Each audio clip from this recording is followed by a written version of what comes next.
এরপর 2025 সালে জাতীয়তাবাদী দল একটি আলাদা সংগঠন।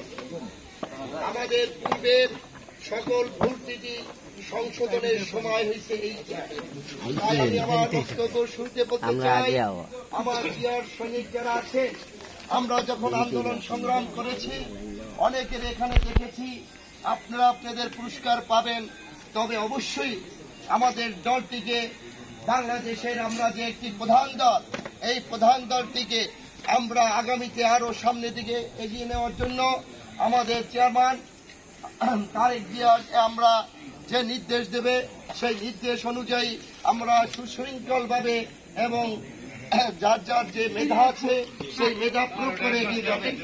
একটি কথা বলতে চাই যে আপনারা জানেন যে আমরা জাতীয়তাবাদী দল মহানগর কমিটি দীর্ঘদিন ধরে আমরা একটি কাউন্সিল করব সেই স্বপ্ন সামনে রেখে যখনই আমরা লড়াকু সৈনিকরা আগাই তখনই কতিপয় দুষ্কৃতকারী যারা রাজনৈতিকভাবে একটু পিছিয়ে আছে, যাদের পরিসর স্বরে ক্লিন ইমেজের অভাব আছে, সেই সমস্ত নেতৃবৃন্দ একত্রিত হয়ে আমাদের এই কমিটিকে বিতর্কিত করার জন্য বিভিন্ন সময় বিভিন্ন পায়তারা করছে। আমি একটি কথা বলতে চাই যে আমরা যদি ঐক্য থাকি, জিয়ার সৈনিক যদি আমরা ঐক্য থাকি, আমরা অবশ্যই এই যে দুষ্কৃতকারী তাদেরকে কোনো স্থান দেব না।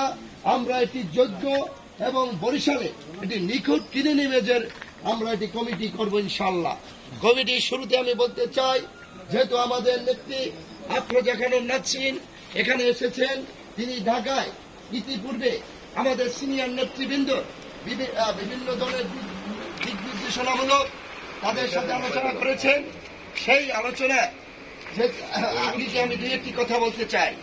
বরিশাল শহরে 30টি ওয়ার্ড নিয়ে বরিশাল সিটি কর্পোরেশন, আপনার কাছে অনুরোধ আমাদের এই 30টি ওয়ার্ডকে 3টি ওয়ার্ডে ভাগ করে এক একটি ওয়ার্ডে 10টি ওয়ার্ড নিয়ে একটি টিম গঠন করতে হবে এবং 10টি ওয়ার্ডে আমরা যারা আছি আমরা সমন্বয় করে অবশ্যই যদি আপনারা সহযোগিতা করেন আমরা অবশ্যই যোগ্য অনেক এবং যারা দলীয়ভাবে ওয়ার্ডের স্বীকৃতি আছে তাদেরকে নেতা করে বেছে আনব।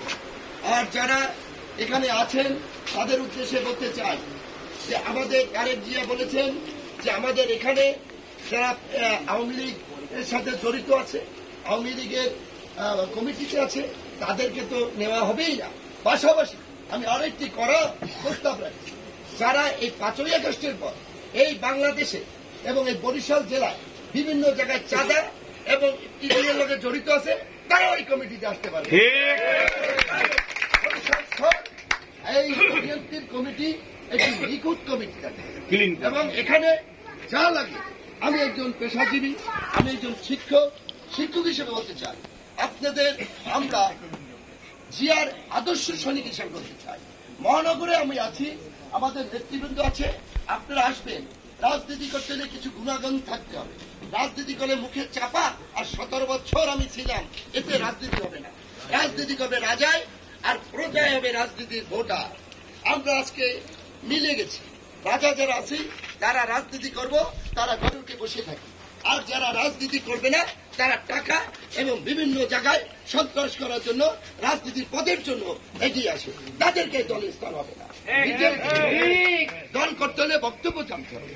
আমরা বিএম কলেজে রাজনীতি করেছি, আমাদের বিএম কলেজে অনার্স মাস্টার্স পড়াশোনার চেয়ে আমাদের বেশি অধ্যয়ন করাতে হবে। আমরা যখন বিএম কলেজে বিপিজিএ নির্বাচন করেছি, আমাদের শুধু ফর্ম কিনে নমিনেশন চাওয়ার মধ্যে সীমাবদ্ধ ছিল। আমাদের বই পড়তে হবে। জিয়াউর রহমান কত সালে জন্মগ্রহণ করেছে? জিয়াউর রহমানের মন্ত্রী পরিষদের শিক্ষামন্ত্রী ছিল কে? জিয়াউর রহমানের পররাষ্ট্রমন্ত্রী ছিল কে? 19 দফা কর্মসূচি কি আমরা কি জানি?